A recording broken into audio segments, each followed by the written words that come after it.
for three. Won't go. Rebound Bosch. Back out to Allen. His three-pointer. How's it going, everybody? Welcome to the Crunch Time Podcast, and we are here for episode 1 with our guest, Jakob Lowrance. Jacob, how you doing, my buddy? I'm doing good, man. I'm happy to be on with you. Yeah, for sure. It's been a long time coming, huh? Yeah, for sure. We've been talking about this, I feel like, for months, trying to get everything going and just trying to finally put it into action. So for those of you who don't know, Jacob is one of my best friends from college. We go since my freshman year at UCM. Jakob Lowrance was a 4-year player for the University of Central Missouri men's basketball team, and now is currently over in Portugal. Can you pronounce the team name for me, just so I don't get it wrong? The team I'm playing for right now is Maia Basket. Yeah, Okay. Pretty simple. Okay, Yeah. Sweet. So we'll just get started. So just kind of ask you, to start it off. So your journey and the game of basketball, you're playing professionally overseas right now. So can you kind of tell me how you got to where you are now for those listeners? Yeah. I think with me and my brother, we always loved sports and stuff and played, every sport we possibly could growing up as kids and everything. And honestly, basketball wasn't my first love by any means. Like my first sport that I really loved was baseball for sure. But I started playing a real team, I think, in second grade and stuff. Before that, it was just playing on the playground at school and stuff like that. And I always I knew I wanted to play when I got to second grade. So my parents wouldn't let me play till then or something because of the league. I don't know. Something weird like sure. that, like you can't play till second grade type thing. Yeah. I think. And so I started playing in second grade. My mom was my coach, and she was actually my coach from second grade all the way until I got into middle school in sixth grade. So she was my first coach, and I started playing, and obviously I was huge. So it wasn't some people have growth spurts and get tall, but I was always the biggest kid on the court, growing up and stuff like that. So I realized I was really good, and all that. And I played it, and I think around middle school is when I really started liking basketball more than the other sports, I started really liking basketball and realizing that I'm better at basketball than I am anything else. In baseball, sure. I was okay or whatever, in baseball, but I couldn't, I wasn't a great hitter. I could throw hard, but I couldn't pitch strikes. So I was maybe basketball would be my thing type deal, because sure. I think at first, my first thought, once I got a little older in middle school, going into high school, was I could use this to get to college, Yeah. And so I play all through middle school. I got done with 8th grade. I was 6'4", and in 8th grade, I think it was, yeah. And 8th grade was my first time playing travel basketball, really, right? So yeah. I joined this team called VWP. We had a bunch of kids from the area, some kids from, we had a kid from O'Fallon, Illinois. We had some kids from St. Louis, and I went to some bigger tournaments in Atlanta, and we went to Indianapolis or something and had some tournaments. And that's when I realized I have to get a lot better, to really be able to go where I want to go and do the things I want to do. So then I think that's whenever I really started, I feel working a lot harder on my game and stuff like that. And my mom would help me because, she's a teacher, get me into the gym at the middle school or whatever every once in a while. I was a busy kid, always playing a lot of sports. So it was tough sometimes, but her and then my brother would drive me to practice and stuff like that sometimes. Once we got a little older and I was a freshman and stuff. And then finally I got into high school. My freshman year, the craziest thing. So I get to my freshman year, I'm the biggest kid on the team. I was 6'5". The school I went to was pretty small, Civic Memorial High School. And the first 9 games that I ever played in high school, I played 3 freshman games, 3 JV games, and I got into 3 varsity games. So I played at every single level you possibly could, the first 3 games of each of those levels at the beginning of the year. And I didn't start a single game. I was not a starter at any level. I wasn't a starter on the freshman team. because I didn't get to practice with the freshman team. So like the coach didn't think it was fair, which made sense to me. Like I wasn't mad about it. Like I didn't start in JV just because I don't know. Like my coach didn't think I was ready, I guess, or whatever. And then I didn't start on varsity honestly because I don't know either. I thought I should have started on varsity my freshman year. And then it was weird. And then finally, like they're like, okay, you're not playing freshman anymore. I started on JV and got like a little bit of time on varsity, but really not much at all. And that's how it started in high school. And then I did like the tryouts and stuff for the AAU teams, like the 15 and under AAU teams is like where it's like, it gets big, like 15, 16, 17, it's like that summer. So I went and tried out for the St. Louis Eagles, which is now Bradley Beal Elite in St. Louis. And like I got it's like some taste of some real, like I got a taste of it the year before, like that summer after my 8th grade year, but I got a real taste of it, that year going to the tryout and stuff like that, and seeing like these dudes from St. Louis that were like legit, like super good players and all that. And I didn't make the team. I made like there was like hundreds of kids that tried out. I don't even know, like a huge number, and like they cut it down to like 40 for like the second day. I made the second day, so I'm thinking like, oh, I'm gonna make it. In the meantime, I had signed up for tryouts with Gateway Basketball Club, which is the club I ended up eventually playing for. But I skipped the tryout to go to the second day Eagles tryouts. And I skipped it. I go to Eagles tryouts, and like I can start to tell like by the end of the day, like it's not going my way. Like they weren't putting me on any of the scrimmage teams or anything. I was just like standing there, and I'm just like, dude, I don't know what I'm gonna do. Like I'm gonna be without a team. Like I'm missing this tryout, whatever. And that's where like AAU basketball, you kind of get introduced to it in that tryout period, because like there's other AAU coaches there that were watching, and so afterwards they're like, oh, we really like your game, like we're gonna get you on our team, like come try out for us real quick. Like I literally went from one tryout that day that was like 3 hours long. I had like a 3-hour tryout the day before that, and they're like, come to our tryout right now, it just started. So I'm like, all right, shit, I'll go because I'm not trying to be without a team. So I go. They're like, yeah, I played terrible, I'm tired, like I'm super tired. I go play terrible. They're like, you made the A team. We already saw you try out the other 2 days. Like, you made the A team. You're fine. So I'm thinking, I told my dad, like, I'm done. I'm done with this tryouts. I'm not going to do it. Like, you know what I mean? I'm done. Yeah. And he's like, and then I get a call that night from Scott Strepford, who like runs Gateway Basketball.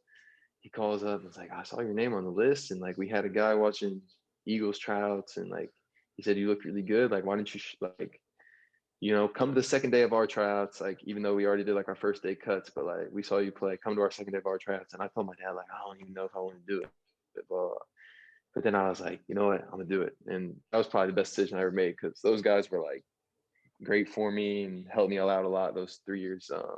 The Gateway Basketball Club, it was awesome. We got to play in the Adidas Uprising, stuff like that. I played against like Jaylen Brown, Thon Maker, Brandon Ingram. All those guys were in that league. Dennis Smith, like there were some guys. So like I got to see some great competition firsthand and got a lot of looks off of that. So that's basically how it went.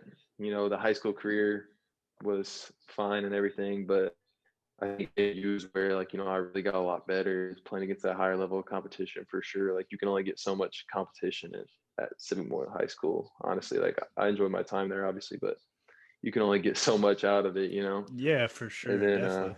yeah, for sure. Yeah. And then, No, definitely. but then I end up getting 2 offers is all out of high school. I had 2 D2 offers, and that was it. I had 2 full rides. I had like a partial scholarship to Illinois Springfield, full ride basically offered from University of Missouri St. Louis, and a full ride from UCM. And at UCM, it was the defending national champions for D2 at the time. And I was like, if I'm going to go D2, I may as well go to the best. So I go there, and kind of the rest is history. I developed a ton there and got a pro contract out of it, which was what I always wanted to do. So Yeah, for sure. You're definitely living that dream over there in Portugal right now, living lifestyle, getting yes, hoop every sir. day. That's the dream right there. So, but yeah, I Yeah. mean, it's definitely the journey of the AAU days. I remember those, just kind of playing and all that. And not only that, but I honestly think our age range of like kids that were in AAU at that time, bro, I honestly believe that like that's a lot of NBA talent we played against that came up in our age. Like the future of the NBA is like with the guys that were in our graduating class. Like, I mean, There were I some played, dogs. I know, I played high school basketball against Jimmy Witt. He was in my conference, so we played them all 4 years, and he played at Arkansas and SMU. Hmm. That boy, bin rage game is smooth. And then OG, I played against OG Anunoby for the Toronto Raptors, and that the time, dude, I'm telling you, nobody would have thought, and I'd seen it, but nobody had thought that this kid was gonna go, big D1 and then go on to the NBA. Yeah. And I always remember my high school coach, who used to be their assistant coach, was telling us our sophomore year, he said, "You watch, that kid's going to the league." And I said, "Coach, I don't know if I see it." He's Yeah. like, "No, he's going to the league." And then next thing Yeah. you know, And he's like the there. thing is like he was good in college, but like everybody, like I remember he wasn't like insane in college, but then like all of a sudden his draft stock went way up. You remember that? Yeah, well, And then it he got happened. there and he was just like a knockdown shooter, 3-and-D guy, and it was just Yeah, crazy. well, and it happened because he in Jeff City. I don't think there's like really a big AAU program in there. So the closest Hmm. school you have is Columbia or St. Louis. And he played on some team with Jawan Morgan, who played at Indiana as well, I think. And they went down to a tournament in Georgia. And he had no big Power 5 D1 offers. And then Tom Crean was the coach at the time, saw Yeah. him, literally offered him after that one tournament weekend, he broke out. And then the rest is history. I remember seeing the first year he tore his ACL and then came back better than ever, stronger. And then now boy's an NBA champion. So definitely. Crazy. So, Crazy, crazy, crazy. so Yeah. definitely now we're on the topic of NBA. Can you tell me some of the idols you watched growing up and some of the guys you built your game around? Let's see. Growing up, like whenever I was a little kid, like when I said like when my mom was coaching me in like the elementary school and stuff like that, uh I really looked up to Shaq, but like I was a big fan of like Miami Heat Shaq. Like I wore 32 and stuff because he was rocking 32 then, and that was like, I mean, that was like '05, whenever he was there, and that's whenever I really started paying attention to sports more so. And I was a fan of Shaq.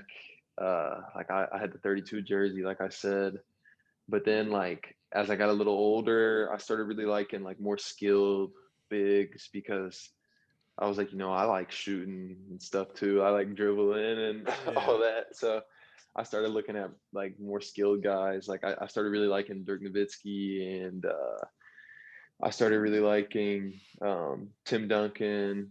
And then also like the Spurs at the time were definitely my favorite team whenever I was in like high school and everything. Also, I used to be like a LeBron hater, which was crazy. Like I was a LeBron and Kobe hater. Like I hated them both. Like because like it was always the debate back then whenever we were in like middle school, who's better, LeBron or Kobe. Yeah, And for sure. I hated them both for some reason, and I don't know why. But like now I've grown to really like LeBron and stuff, and like obviously like I respected Kobe like a lot in his career too. But it was weird. Like I hated them both, so I never really looked up to either one of those dudes. I looked up to like more of, like big men more than anything. When I was in high school, I kept love too. Whenever I was in high school, for sure.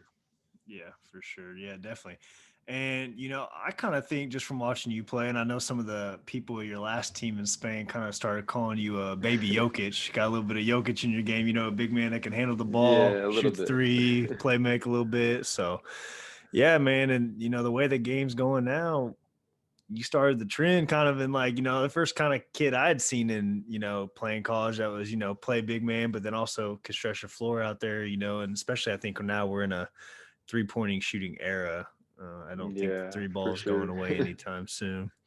So, and then who are some of the people who have helped you get to where you are in life? Like those, those building blocks and those people that stay by you thick and Yeah, thin. I think with me it's a lot like my family is like super supportive obviously. So like my mom and my dad and my brother, they were probably like my biggest help as far as like, getting me where I was, like taking me to all my practices and stuff, because my brother's 2.5 years older than me. So when he got his license, like if my parents couldn't take me, he was taking me to practice or whatever for AAU and stuff like that. And then like, and he kind of had a basketball background where he was like graduate assistant for me my senior year at UCM. So like he would work me out and stuff in high school and in college and all that, like do individual workouts and things like that. But then also, people like Gunner, like our friend Gunner, obviously, like in college, like he started working me out and helped me like add a lot to my game for sure. But then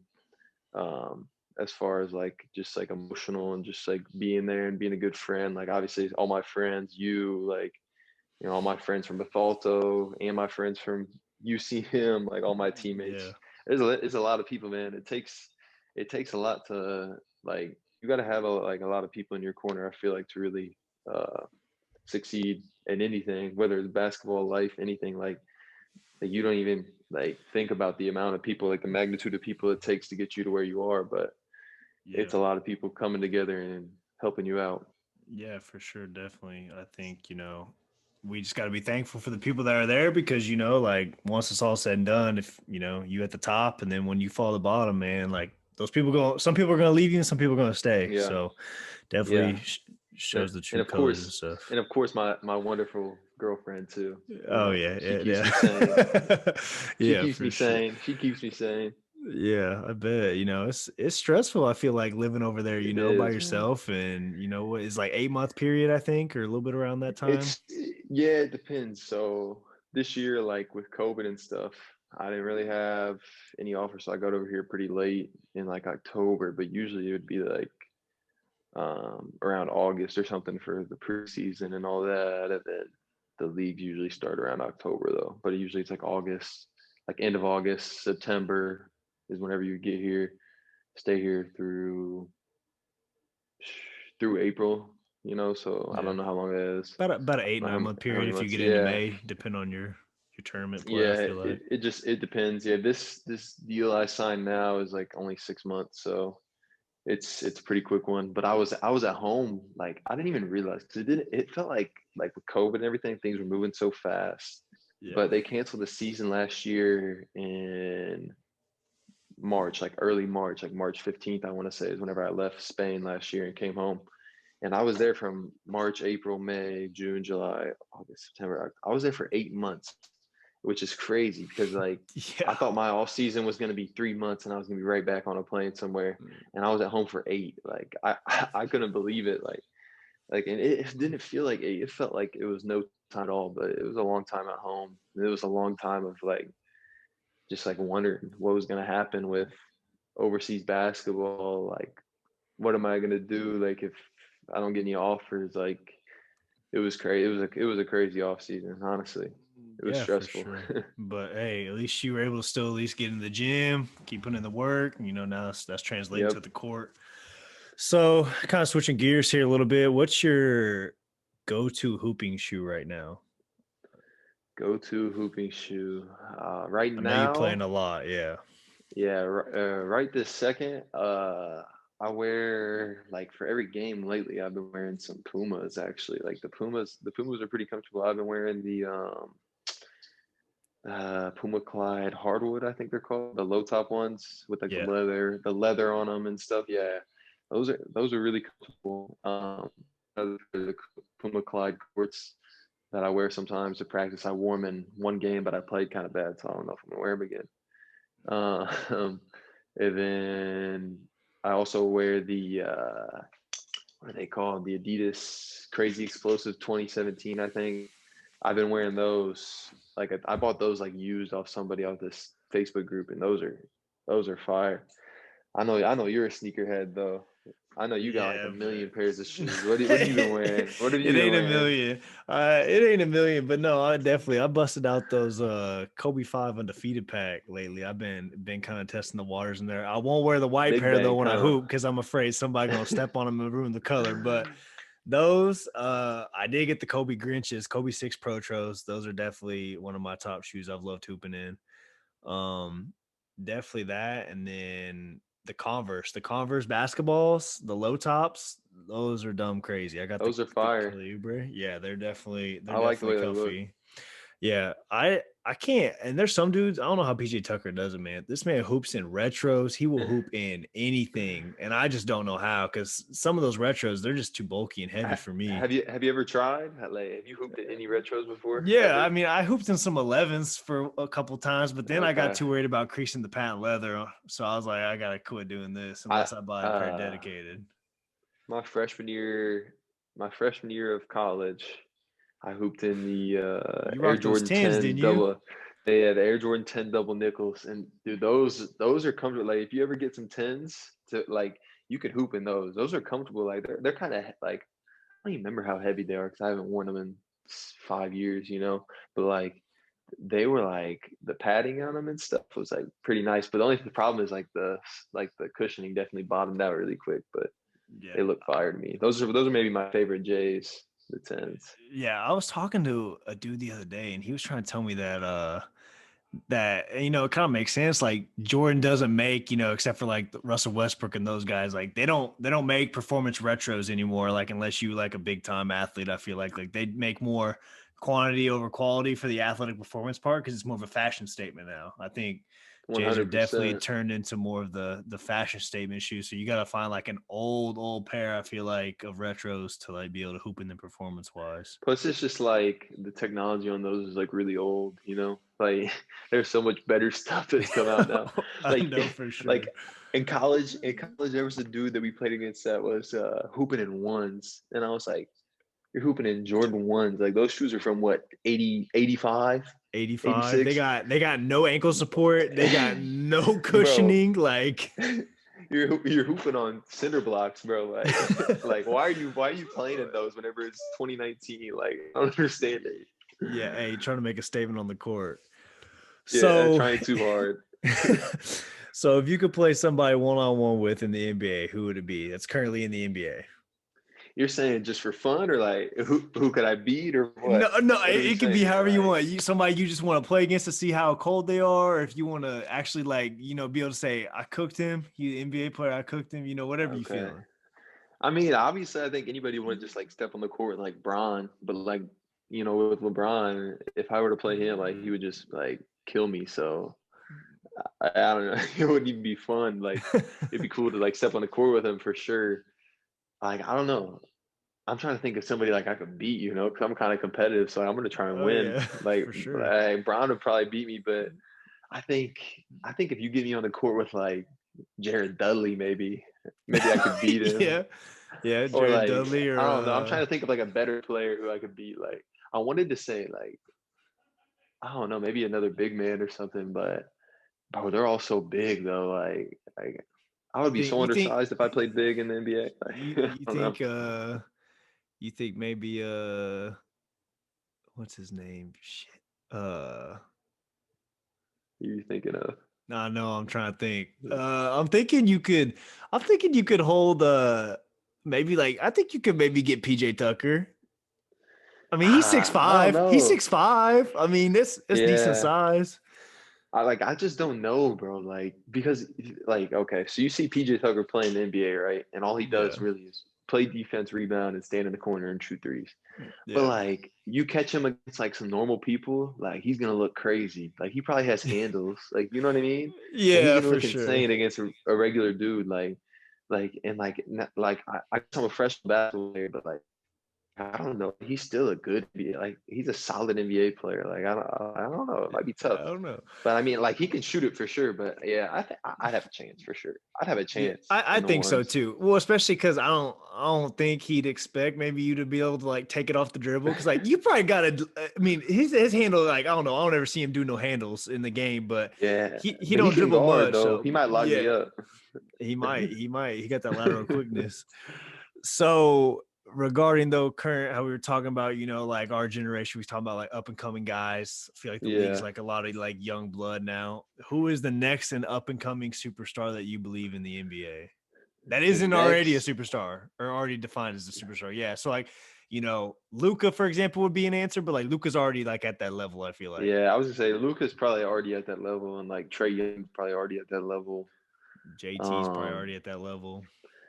yeah, like I don't know. Like as far as who's the next up? I mean, like a lot of people want to say like LaMelo Ball, which I mean, it's hard to disagree with, like the numbers he's putting up and stuff. But like, I don't know if he's just gonna be like I don't know. It's gonna sound like disrespectful, but I feel like maybe he's just gonna be like a numbers guy, like gets good numbers, but never really wins much. I don't know. Maybe like a Westbrook, like a stat sheet filler, but don't really like Yeah, compete like to a the winning stat sheet. process.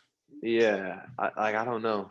Um, I think who's been like kind of like a pleasant surprise for sure is like Tyrese Halliburton, and like I really like the way he played in college and stuff.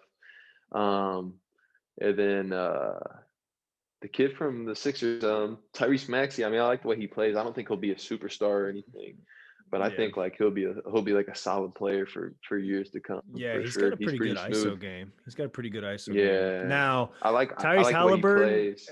I didn't watch him a lot in college, but I've kind of paid attention now to the Kings because when I first saw his name pop up on the draft boards, I'm like, I don't really know. I haven't seen this guy, much. And Hmm. they were questioning his jumper, but like, I'm pretty sure Buddy's like shooting high 3-point percentage for rookies right now in the NBA for Yeah, he's a big pretty good, guard I think. too. He's like Yeah, 6'5" PG, I think. yeah, Some six bounce. five, 6'5", and I think here we're gonna look up his 3-point shooting percentage right now. Yeah, he's shooting 41.7 from the 3-point line right now, and they were definitely questioning his jumper. And I've heard a lot of people lately say that you already redraft, and they say he's top 5, and I definitely agree with you. Like I watching, think I think it he'll have a was good role. like I thought he dropped quite a bit. Like what did he get picked? Ninth, I think, or something. Yeah, I Ninth, think, maybe. but I think Like I think he was projected to be top 5 originally, but I think now though, after guys watching him, I the think they redraft. definitely, the redraft already like 17 games in. His buddies. But I think he was hurt though, because he was hurt like most of the season. I think last year though, Oh, like at in Iowa college, I State. think he got Yeah, hurt. Yeah, and so I think there was like maybe some question marks around that. I don't know. Like it wasn't a crazy injury or anything, but man, he's a player. He's a yeah, player for no, sure. definitely.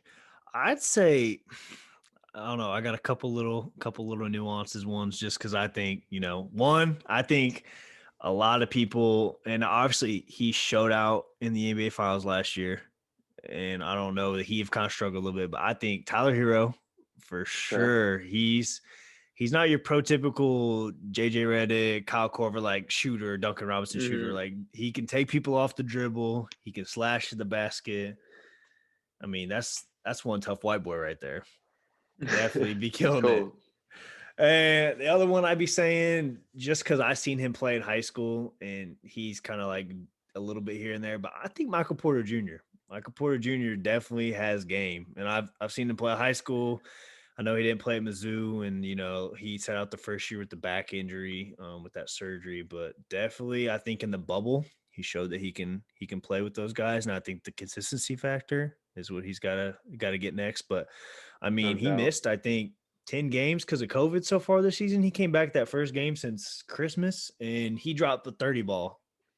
I think So with him, I think with him too, like he's just gotta like guard better, yeah, you no, know? definitely. He's got the length. He's 6'10", got a wingspan, definitely. I think if he puts it all together on the defensive end too, I think he's definitely somebody to watch out for. No doubt. So we'll jump into our next category here. So top 5 current players in the league, and then we will jump into the end of season predictions. Top 5 current players in the NBA. Oh man. Um Obviously LeBron, obviously KD, which I can't lie, I was nervous about KD. I didn't know how good he was gonna I, be coming I back, but was he's too, definitely but top 5. this man is averaging I, 30 and 7 like it's nothing. yeah, in no order, I'd say Bron, KD, um, probably Anthony Davis as well, which is crazy. That duo is maybe the best duo, like ever. One of them. Um, probably probably Kawhi. I don't even know though. Kawhi really hasn't been doing a ton this year, I feel like. Yeah, but I mean, it Um, don't have to be just based on the season. It could just be your top yeah, 5 in general. I think my top 5. I don't even know. Probably my top five is probably LeBron, KD, Harden, Kawhi, and I'm trying to decide right now between Giannis. Yeah, probably Giannis. It's got to be Giannis. It's got to be Giannis. Giannis? Back-to-back MVP. It's got to be Giannis. Back-to-back. Okay, Right? so He won 2 MVPs, right? I'm he not tripping, did. am I? He did, but I Yeah. mean, he's got the I was listening the other day on the Bill Simmons podcast and he said it perfectly. They're talking about unicorns. And they felt like he's plateaued. And I don't know, like, does his game go up from where he's at? 2-time MVP and Defensive Player of the Year. But if that jumper doesn't develop, people just build the wall up and stop him right now. So I feel like he's either got to focus his game solely in the post or he's got to get the outside shot. But if he gets the outside shot, then definitely he's going to be unstoppable. But I mean, like, if I was picking, those might be like the top 5 players per se, but like if I was picking 5 players to like make my own NBA team, like it would be different. Like if I'm picking 5 players to make my NBA, like my own team, I'm okay, probably let's hear it like, then. Let's hear your 5 then. I'm probably putting like Bron at the 1, or actually I'm probably putting Steph at the 1, right? I'm putting Steph at the 1. I don't know at the 2. We'll come back to it. Bron at the 3, KD at the 4, Jokic at the 5.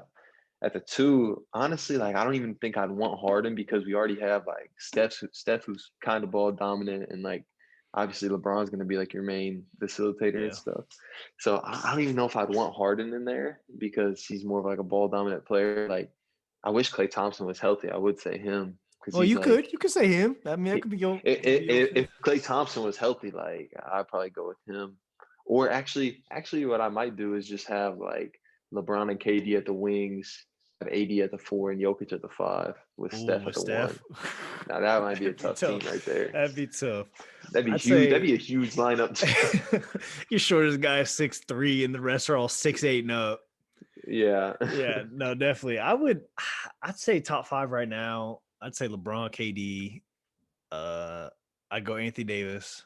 I'd say Kawhi Leonard. And my 5th is Jokic over Giannis, just because the way Jokic can impact a game. He's very similar to LeBron. Like, you don't know. This man can bring the ball up the court. He can facilitate. He can get the rebound, and he can score from everywhere. And that awkward 1-footer, it's like the opposite version of Dirk's 1-foot shot. He's shooting this awkward 1-footer that like doesn't look like it's going anywhere. And last year in the bubble, he hit it numerous times in the playoffs and in the bubble to definitely show. And I think he definitely proved that he could be that guy, carry a team. Definitely an MVP. He had 47 the other night, right? Yeah, he went a couple nights 47. ago. His career high on Rudy Gobert, Mr. $200 million man. $200 million man on his head. On his head. Yeah, and I say if I'm starting 5 right now, I'd probably go Steph at the 1 or Dame. Dame can impact it well too. I think KD and LeBron. We'll go AD at the 4. I said Jokic, so we'll go Jokic at the 5. A shooter, it could be Klay. But let's make it a little bit different from yours. I'll give myself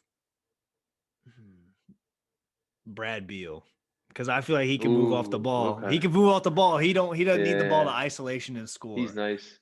Yeah, and he's nice. Did you see that? Did you see the ending to their game last night? Yeah, definitely got that 8 points in final 8 seconds of the game. It was crazy. It was a wild ending.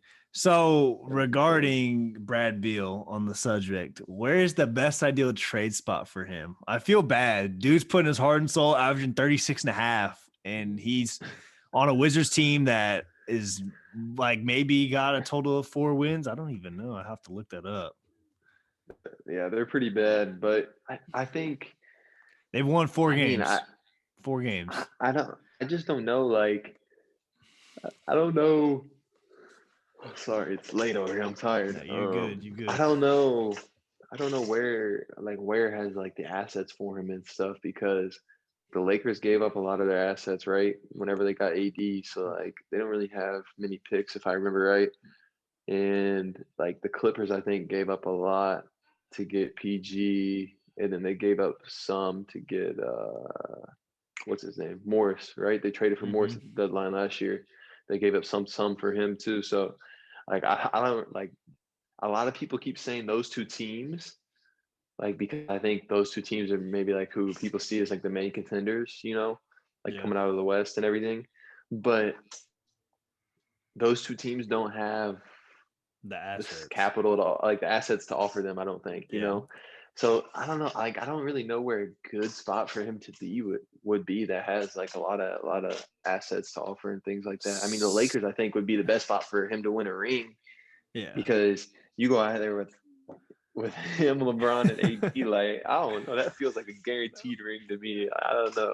No, for sure. I heard possibly Denver, because Denver's got Will Barton, Gary Harris as assets. They got Michael Porter Jr., so that's a young building block for the Wizards. And they got draft picks. I mean, I don't think they've traded for a player regarding using their draft picks since Carmelo. I mean, I don't think they've honestly received picks or traded away for picks like that. I mean, obviously maybe teeters in the draft and stuff, but they basically built their guys through the draft. Jamal Murray, Jokic, Michael Porter Jr., Bol, Gary Harris. Like, they've definitely that is true. Like, their GM, I don't even know who their GM is. He deserves some credit for those draft picks for sure. You think OKC? You think OKC tried making a roll at him, even though he ain't got nobody else there besides Shai Gilgeous-Alexander?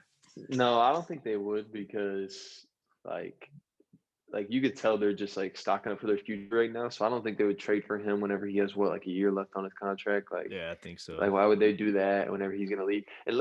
But you know what's crazy is they did that with Chris Paul, and then went and traded Chris Paul and got even more picks. Like, yep, and they traded away Dennis Schroeder and got another pick. So I don't know. Traded away Steven Adams, got another pick. Like, I mean, they could try and trade for him, get him, and then trade him away for more picks to build the future. I heard another one possibly be the Pelicans, just because they got a lot of young guys too. Well, I mean, he'd be good on the Pelicans though, for sure. You roll out there with Lonzo at the one, dishing some stuff out. Ingram, him at the two, Zion, Ingram. I think they got Steven Adams on their team now too, right? Yeah. I think you'd have to give up Ball though. They need some young asset in return for Bradley Beal besides picks. And probably need something, but they have a bunch of picks stashed too, right? From the AD trade. Yeah, they got. So they have a bunch of assets. Yeah, I mean, I think them and the Thunder could definitely make a attractive trade package for sure. But if I was Brad Beal going to those teams, like, I don't know if I would really want to. Like, if I'm him, I feel like I would kind of want to win now. Go somewhere that I'll be able to go and win games right away. I think another good place would have been for him is if instead of trading for Drew Holiday, like if the Bucks would have traded for him maybe instead. Like, I don't know, but Drew Holiday's a hell of a player too. So I mean, the Bucks are a good team.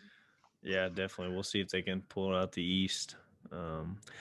Other that, is there anybody else who surprised you this season regarding play? I mean, I'll tell you what, Bradley Beal had a good year last year, but dropping 36.5 now, upping his points per game, definitely impressive.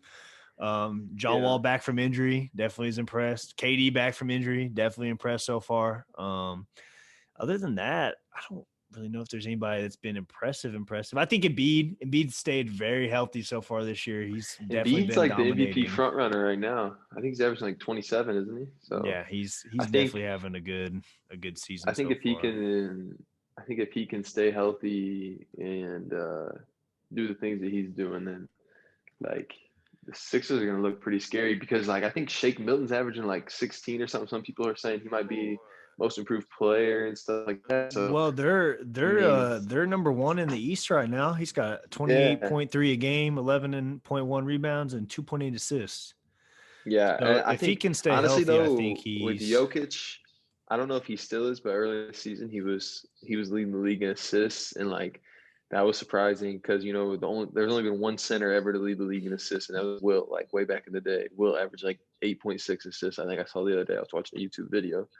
And so Jokic has a chance to do that. And I don't know if he still is, because I haven't checked the stats in a while, but he was averaging like a triple-double through like the first like 10, 12 games of the season, was averaging a triple-double. So I don't know. If a big man, like if a center averages a triple-double, like, sheesh, that's impressive. He's close. He's 25.7, 11.7 rebounds, and 8.7 assists right now.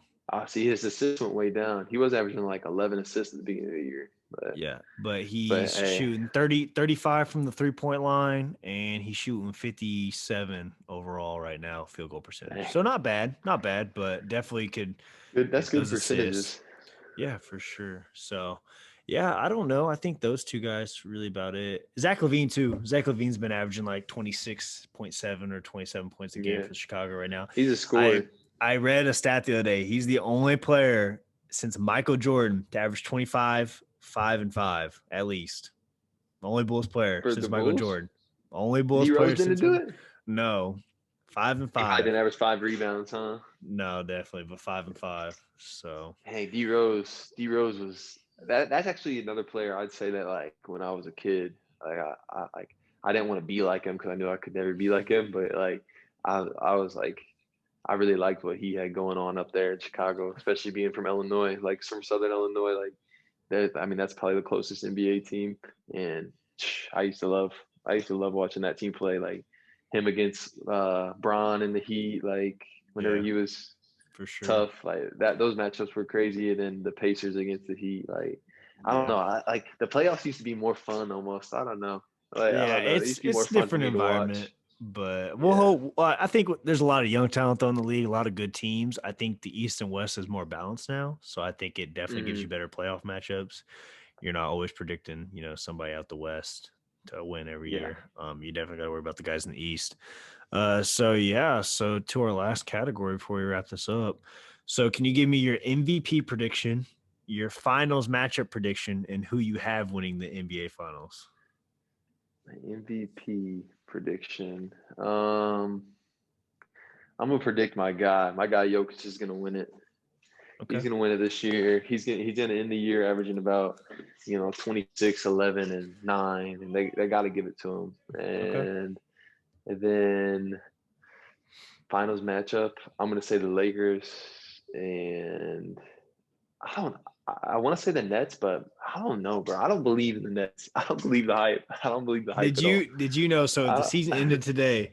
They are. I'm gonna pull up the stat here real quick that they had on their uh their rating. So since James Harden's trade, they have a 122.6 offensive rating, which is the best in the NBA, and it would be the best all time if it ended today. Defensive, 119.9, worst in the NBA, would also be the worst of all time if the season ended they today. can't. They can't guard, and they have one big. They have DeAndre Jordan. That's their only big. Like all my friends were like hyped and stuff, or like talking about the James Harden trade. I was like, bro, they traded away all their depth. Is what I Yeah. felt like, and like I think to win like these playoff series, like you gotta have like those smaller role guys that can step in and give you good minutes. Like, and the Yeah. Lakers are just so deep. Like, I think the Lakers are gonna go back to back, and I think it'll be the Lakers. I'm gonna say the Lakers versus the Sixers. The Sixers are gonna get over the hump. They're gonna make it out of the East. Okay. It's gonna be Lakers versus Sixers in the finals, and the Lakers are gonna take it home easy, easy. Okay. So yeah. 4-1, gentlemen sweep. So I've got I'll go MVP. I think most likely to win it. I think if you're going storyline, it's either Kevin Durant or LeBron. Just in my opinion, Kevin Durant or Okay. LeBron. Kevin Durant KD would be pretty dope. After an Achilles injury, averaging 37 and Yeah, like I think 5. And he's killing it right now, leading the Brooklyn Nets. I know he's not playing every back to back, but he's playing. But LeBron too, man. Year 18. This man is out here every night, done looking younger, head still at the rim, yeah, competing, and lead. And I think he had to have a couple, MVP, stat games that help boost his case because he kind of was just middle of the pack. He's averaging 25.2, 7.8 rebounds, 7.5 assists. But then you look at his games, and he went in back to back. He went to Cleveland. He dropped 46, shot 73% for that game, 64 from the 3-point line, 8 rebounds, 6 assists, 2 steals, 2 blocks. And then he went to the Sixers the next night, did 34 on 40% from the 3-point line, 55 from the field, 6 rebounds, 7 assists. I So saw he's shooting like 40 from three right now on yeah, like I 7 don't know if attempts a he'll hold it game. up, but yeah, if he keeps That's it up, dangerous. storyline, just like year That's 18, dangerous. averaging the highest field goal or 3-point percentage in his career. And, I think storyline and the way he's playing, if he can keep it up, I think Kevin Durant, I'll just take Kevin Durant for MVP. That'd be a nice storyline. ESPN reporters love storyline, or all the media voters now, even though they probably should have given my guy LeBron MVP last year for leading the league in assists and averaging a double-double. I thought so, yeah. And first in the West. But yeah, so, and then my finals prediction, I'm going to go Lakers. And then I want to say the Nets as well, but I don't trust the defense. So I'm going to go surprising pick, the Celtics. I don't know about that. Jason Tatum and Jaylen Brown are both averaging 27. And I think if they can keep it up, Kemba Walker, he just got back from injury. If he can keep it up, and they can be healthy. Marcus Smart, they got Daniel Theis in the center and Tristan Thompson. I think they really guard. Like, they guard really well too. I believe in the young guys. I think it'd be an interesting Lakers Celtics matchup, even though I think everybody now wants the Nets versus the Lakers. Definitely. I mean, I think that's what I think for the star power quality, and like, I think I want to see the Lakers versus Nets, but like, I just don't know. Like, for some reason, something's telling me like the Nets aren't going to make it out. I don't know. Something's telling me like it's not going to happen. Yeah. I don't know though. Oh, speaking of the Celtics though, Peyton Pritchard, he's been hooping. I forgot. Yeah, too. But he's been pretty cold. He was out for a little bit for COVID protocol, I think. And he's been a surprise rookie too. What's crazy is he was not really well known, and he's a little younger than me. I think a year younger than me, but he was playing up on like a team 1 year in AAU, and I actually played against him. And I remember like our coach was telling us like, he don't look like he can hoop, blah blah blah, like this and that, like he looks like a little white boy, like he's not gonna do anything. But our coach was like, he can hoop, like don't underestimate this kid at all, right? Like, we come in and like think, whatever, like this and that, like kind of, I think, bro, he put us, oh my God, he killed us. Like, he was getting cup, finishing, shooting threes. I was like, oh, is this kid?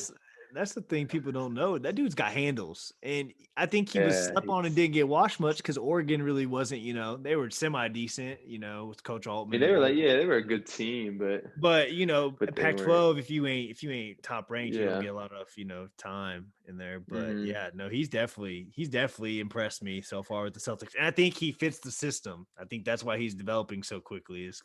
He's in a role guy, doesn't have to worry about a lot. Take off the load, hit a couple shots, and stuff like that. So, yeah, well, I think that wraps up our first episode of Crunch Time. I thank you for your time. I know it's late. I'll let you get to bed, but appreciate you. Yes, sir. And, thanks for having me on. Thanks for having me on, man. I had a good time. Yes, sir. Well, hopefully this is the one of many appearances on Crunch Time. So, all right, my guy. See you later.